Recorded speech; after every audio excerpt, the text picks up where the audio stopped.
Good day, everyone. Welcome to part A of lecture number 16. In lecture 15, we were discussing about single cycle and multiple cycle processes.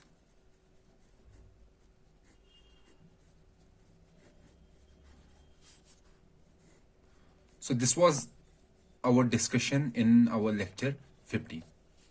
In single cycle processor, we said that we will complete the execution of an instruction in one cycle. However, in multiple cycle processors, we said that we will complete the execution of an instruction in multiple cycles. And we discussed that in single cycle processors that our CPI, or we can say cycles per instruction, the number of cycles taken to complete one instruction is equal to 1. And the reciprocal of this, or we can say IPC, instructions completed per cycle, is equal to 1. However, in case of multiple cycles, CPI, or we can say cycles required to complete one instruction, is greater than 1. Or in other words, our IPC is less than 1.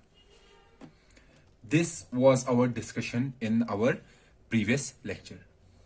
And we also said that, for example, let's take a single cycle processor.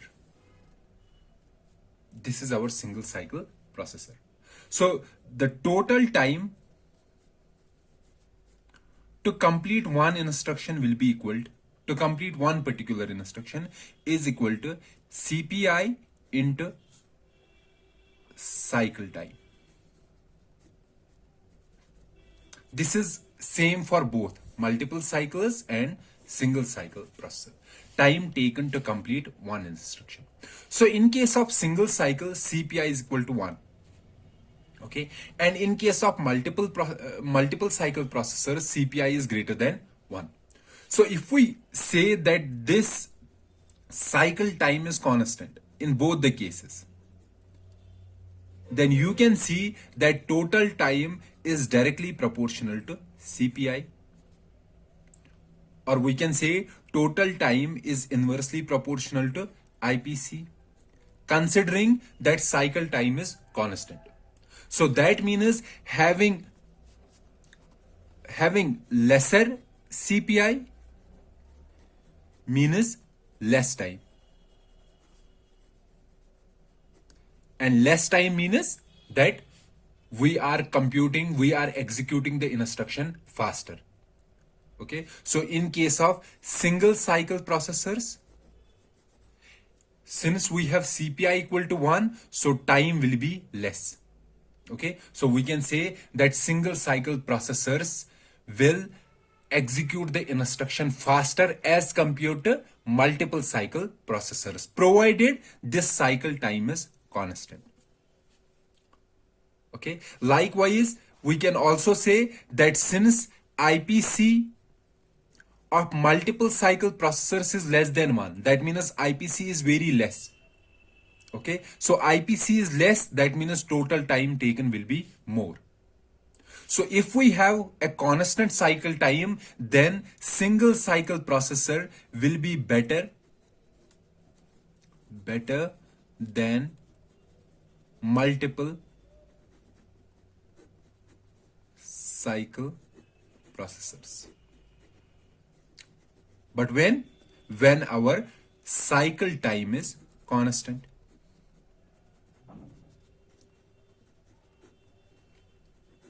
Okay, so what is cycle time here? Cycle time basically is the time of one cycle of a clock. Okay, and in our previous lecture, what we discussed, that this cycle time, so if we are keeping this cycle time as constant, then which one is better, single cycle or multiple cycle? Then our single cycle processor is better. However, if you see that most of our current processors, they are not single cycle processors, they are multiple cycle processors. And the reason is the cycle time is not constant.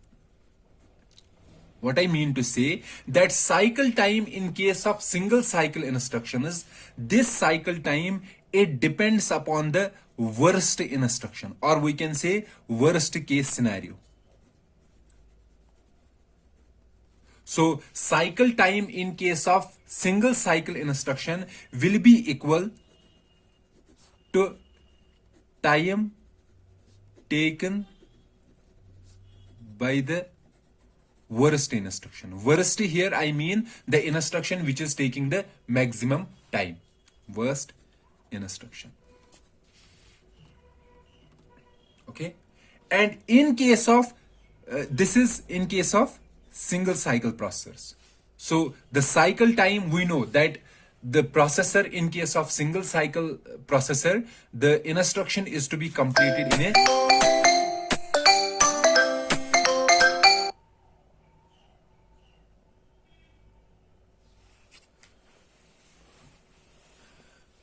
so we know that in case of a single cycle processor, the instruction is to be completed in one complete cycle. So the cycle should be wide enough such that the entire time taken should be within that cycle period.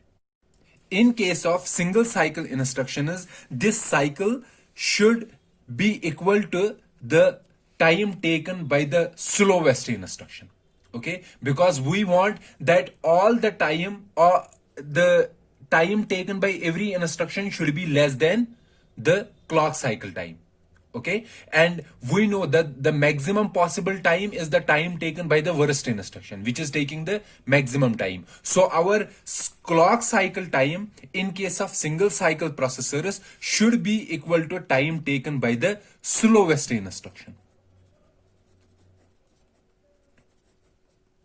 Okay, so even if we want to decrease the cycle time in case of single cycle instructions, we cannot decrease it beyond this slowest instruction.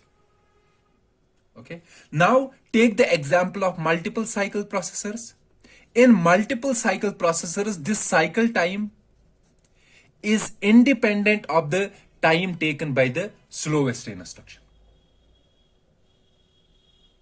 Okay, so this cycle time, we can design the clock cycle in such a way that we will say that our, in one cycle we are performing some small task of an instruction, and in next cycle we will execute, we will do some other task of the same instruction, and at the end of, let's say, k cycles, we will have our instruction executed. Okay, so we can say that in case of multiple cycle processors, clock cycle time is very less, and in case of single cycle processors, clock cycle time is very high. So we can say here, when we are considering clock cycle time as constant means same, the clock cycle is same in single cycle and multiple cycle, then our single cycle will perform better as compared to the multiple cycle, because it will take less time to execute an instruction. And what is the reason? The reason is CPI is equal to 1. However, clock cycle, this cycle time is very less in case of multiple cycle instructions as compared to single cycle instructions. So in single cycle instructions, we have a long clock cycle time, and in case of multiple cycle processors, clock cycle time is very less. So we know that if we take the frequency, for example, frequency is inversely proportional to clock cycle time. So we can say that in case of single cycle processors, we cannot decrease the clock cycle time. That means we cannot increase the frequency beyond a certain limit. However, in case of multiple cycle processors, this cycle time can be reduced.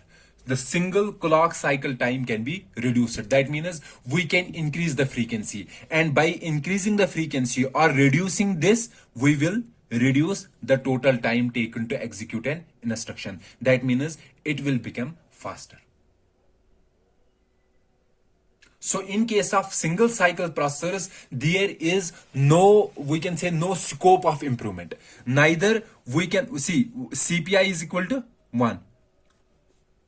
Okay. So one choice is increase the CPI. Oh, sorry, decrease the CPI. So by decreasing CPI, total time will decrease. Okay. Another is decrease the cycle time. So I will rewrite this. So total time is total time. Okay. And we know that performance is inversely proportional to the total time taken. So having lesser time means better performance. Okay. So we can say total time is equal to CPI into clock cycle time. Okay. Or I can write it. So clock cycle time, I can write instead of CPI, I can write 1 divided by IPC. Okay. Into instead of clock cycle time, I can write 1 divided by frequency. So 1 divided by IPC into 1 divided by frequency. And for total time, so here total time, I can write 1 divided by P, where P is performance. So P is equal to IPC into frequency. Okay, this is my P.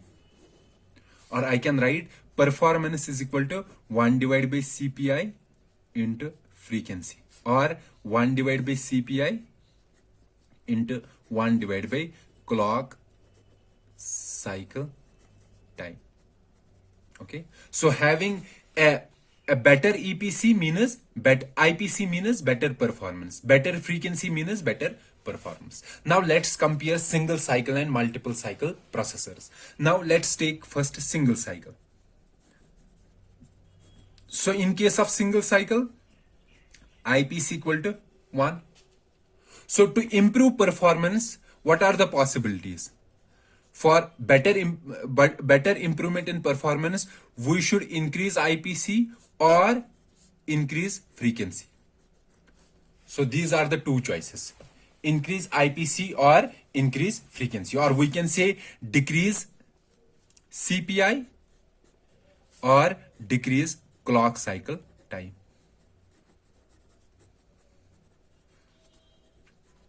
So for having a better performance of a processor, we should improve its IPC or improve its frequency, or we can say decrease its CPI or decrease clock cycle time. Let's take a single cycle single cycle processor. Okay, let's see, can we improve its performance? Single cycle processors, can we increase its IPC? So IPC is equal to 1, or we can say, can we decrease its CPI? No, we cannot decrease its CPI. Why? Because we know that a single cycle processor can execute only one instruction in one cycle. It cannot execute multiple instructions in one cycle. Why? Because our processor is taking one instruction at a time and it is executing one instruction. The possibility is that we can increase IPC or we can decrease CPI by making a processor in such a way that it will execute multiple instructions at a time. So for executing multiple instructions, we have to increase the resources in the processor, single cycle processor. So when increasing the resources, then only I can process multiple instructions at a time. For example, if I am saying I have to process 5 instructions at a time, then my processor should have 5 pipelines. Okay, 5 fetch stages. Okay, and each fetch stage will fetch one instruction, and likewise I should have 5 decode stages, 5 execute stages, 5 memory. Then only I can execute 5 instructions in parallel, or we can say I can complete 5 instructions in one cycle. So that means if I have a single stage, for example, I have fetch, I have decode, I have memory access, write back. These are my stages, and for a single this kind of processor, I cannot increase IPC or CPI. In case of single cycle processors, I can increase IPC or CPI. How can I increase the IPC or CPI? By having multiple such stages, or by having the multiple copies of this processor. Then I can execute the multiple instructions in parallel, and thereby I can increase IPC or I can decrease CPI. For example, if I have four instructions going in parallel, so we are discussing about a single cycle process. So if we have four instructions going in parallel, so how many instructions will be completed in one cycle? Four instructions in one cycle. So what will be a CPI? CPI means cycles per instruction. So in one cycle, how many instructions are getting completed? Four instructions. Okay, so if we say how much time is taken to complete one instruction, it will be 1 divided by 4 cycles. So cycles required to complete one instruction will be equal to 1 by 4. And what will be the IPC? IPC means instructions per cycle. So how many instructions are we completed in one cycle? 4. So IPC will be equal to 4. So in single cycle IPC, single cycle processors, having these stages, we cannot increase the IPC or decrease CPI. However, we can increase IPC or CPI if we have multiple copies of the processor. Then only we can increase CPI or IPC. This phenomena of having multiple copies of the processor together, this is called super scalar processor. So this super scalar processor will be able to process multiple instructions in parallel. It is also called a multiple issue processor.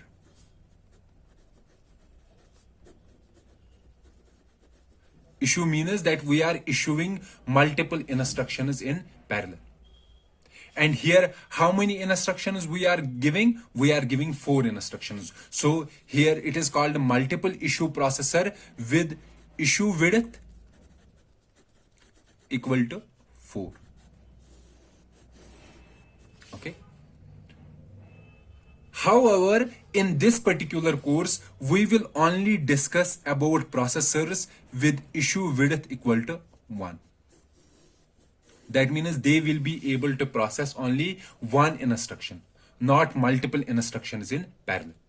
Okay, so let's discuss about a single cycle processor with issue width equal to 1. Then in that processor, can we increase IPC or decrease CPI? No.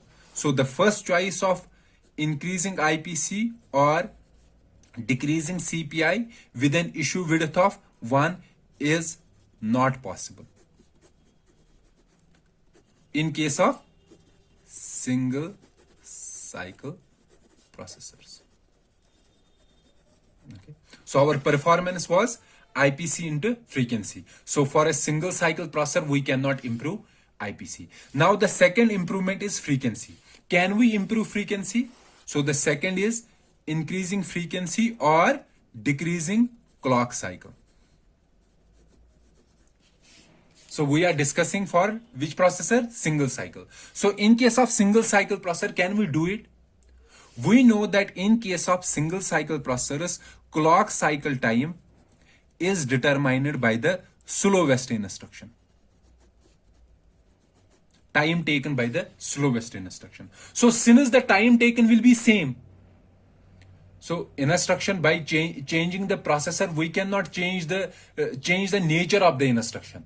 It will take the similar time. So we cannot decrease clock cycle time beyond this particular time, the time taken by the slowest instruction. So we cannot improve the frequency. So this is also not possible in case of single cycle processors. Moreover, this clock cycle time is very long. or we can say frequency is small in case of single cycle processors. So we can say that in case of single cycle processors, neither we can improve IPC if we have issue width equal to 1, nor we can improve frequency. So there is no chance of improving the performance of single cycle processors. Moreover, this performance will be very less. Why this will be very less? Because frequency is very less. We cannot increase the frequency, because by increasing frequency we will decrease the clock cycle time, and that clock cycle time, if that becomes less than the time taken by the slowest instruction, then our processor won't work correctly. Okay, so improving the performance of a single cycle processor is quite difficult. Moreover, these processors are very slow. And why they are slow? Because their frequency or their clock cycle time cannot be changed. Their frequency is very less, or we can say clock cycle time is very high. Okay, so now let's see the same in case of multiple cycle processors. So for a multiple cycle processor, the equation will remain same. P will be equal to IPC into frequency, or we can say it will be equal to cycles per instruction into 1 divided by clock cycle time. So here also we have 2 degrees of freedom to optimize. So we can either optimize IPC or optimize frequency, or we can say we can optimize CPI or optimize clock cycle time. So one is optimizing IPC or CPI. So we should increase IPC or decrease CPI. We said that in case of multiple cycle processors, IPC, instructions per cycle, is less than 1, or CPI is greater than 1. So we have to decrease CPI. CPI, bring it close to 1. Or we have to increase IPC. IPC means bring it close to 1. Increasing means bring it close to 1. Okay. So how can we improve the IPC or CPI? As I said in the previous example also, that having issue width equal to 1, if we have issue width equal to 1, then in case of single cycle, we cannot process instructions parallelly. The same will hold for multiple cycle processors as well. And why it will hold? Because we have a we have 5 stages, and we are saying that all these 5 stages will process one instructions together, okay, in multiple cycles, and at the end of those k cycles we will get the output. And we are saying that can we increase the IPC or decrease the CPI with having an issue width equal to 1? What is the possibility? How we can improve IPC or CPI? We can improve it by processing instructions in parallel. So this is the only possibility, by processing instructions in parallel. However, I said here that this is possible if we have multiple copies of the processor. Okay, this is possible only. So same will hold true for multiple cycle processors also, that it will be able to process multiple instructions in parallel if only it has multiple copies of the processor. However, if we have issue width equal to 1, that means we have only single copy of the processor. Having a single copy of the processor means we can only process one instruction, or we can say in this processor at one particular point of time we will be having only how many instructions? One instruction. So what I am saying, that if we have issue width equal to 1 and this is our processor, then how many instructions will be there inside the processor at a particular point of time? Only one instruction. Okay, and the same will hold true for multiple cycle instructions. That means we cannot increase the IPC or decrease the CPI. However, we will see that there is a concept called pipeline. And using this concept in multiple cycle processors,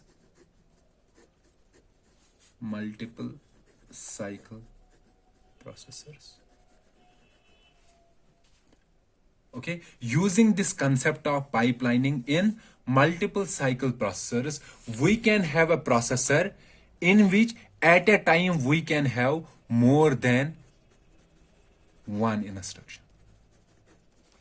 Okay, so it is possible to improve the IPC or decrease the CPI using the concept of pipeline.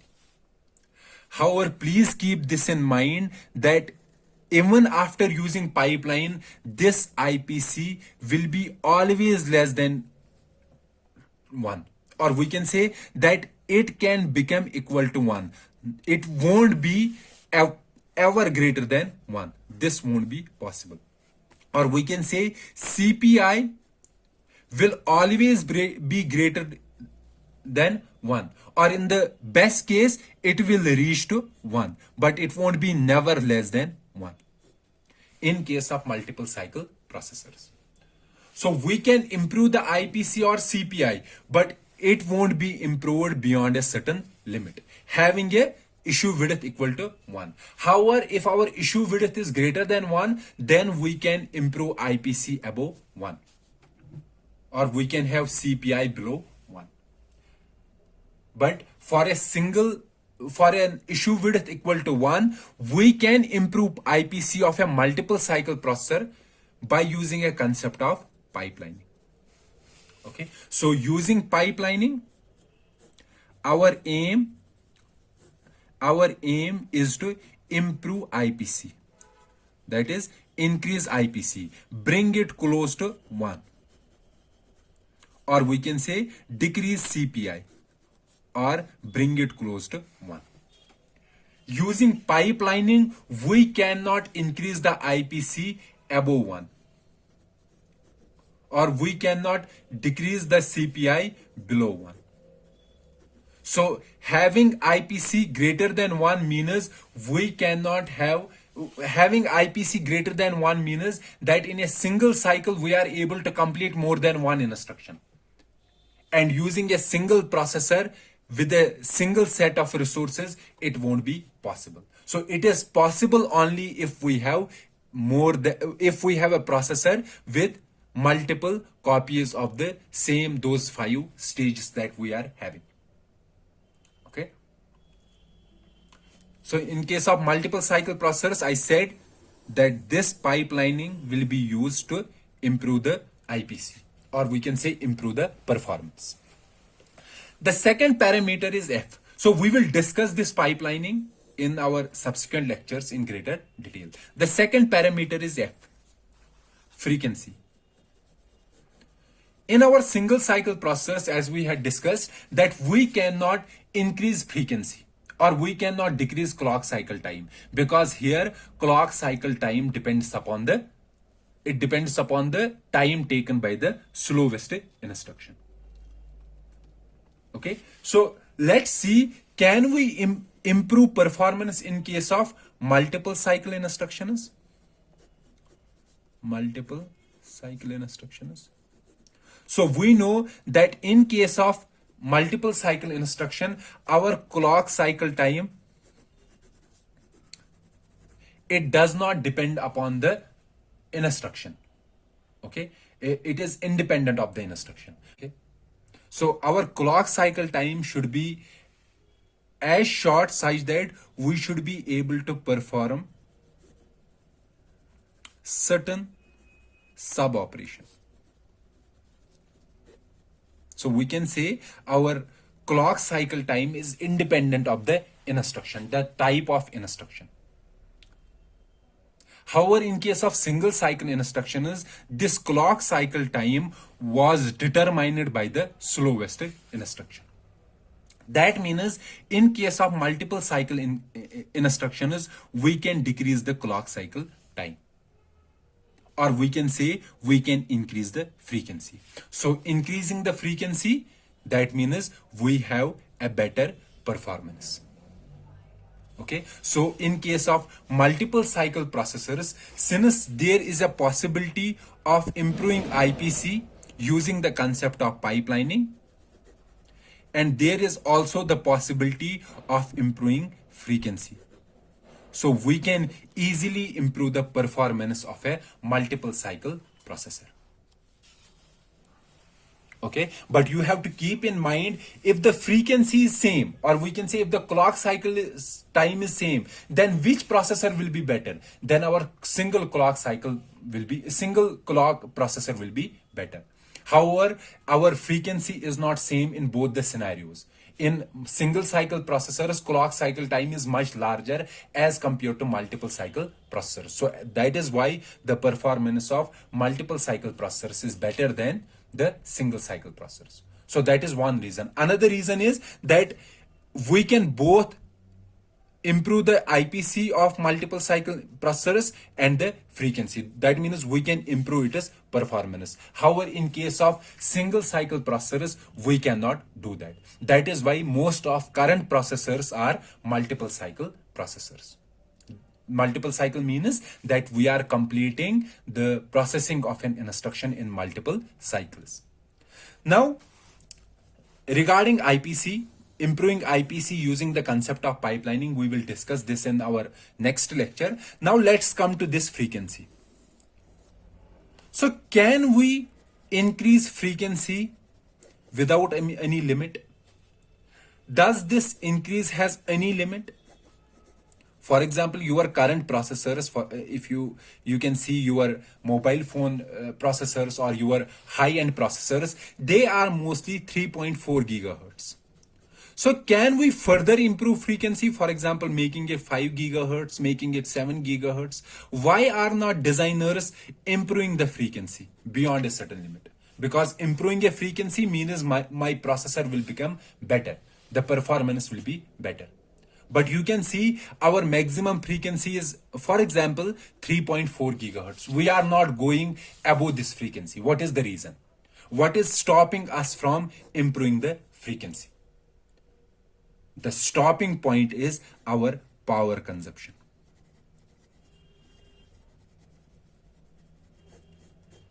This is the entity, this is the component that is stopping us from improving the frequency.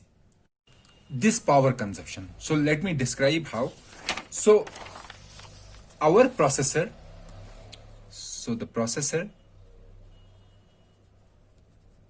okay, the processor is made of transistors or capacitors, we can say. It is made of basically transistors. So processor has a load, so it is taking a load, and for running that load we need a power, and this power consumption, the power consumed, this is basically dynamic power consumption. This power consumption is direct. We have to discuss about the various forms of power consumption: static power consumption, dynamic power consumption. But here let us keep this simple. The power consumption is directly proportional to capacitive load times frequency times voltage square. Okay, this is the capacitance of the load that it is running. Okay, that means by improving a performance, by improving a frequency, we can improve the performance. However, it has a negative effect. The negative effect that there will be an increase in power consumption.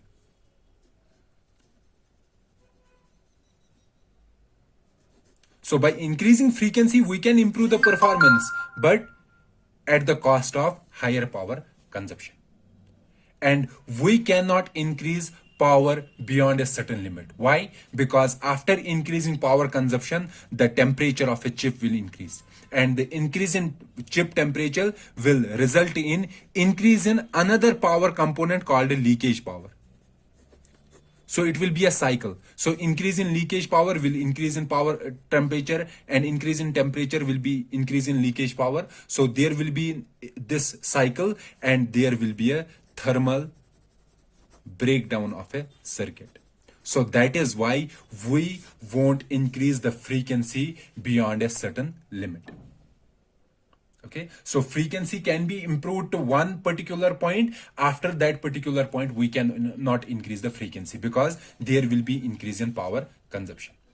So our performance, that was equal to IPC into frequency. So frequency can be improved up to a certain limit, but not up to after that. So only component that remains is the IPC, to improve the IPC, and that can be done with the help of pipelining. And in our next lectures, we will discuss the concept of pipelining and will show how this pipelining will improve the IPC. Okay, thank you everyone. Let's meet in the next lecture.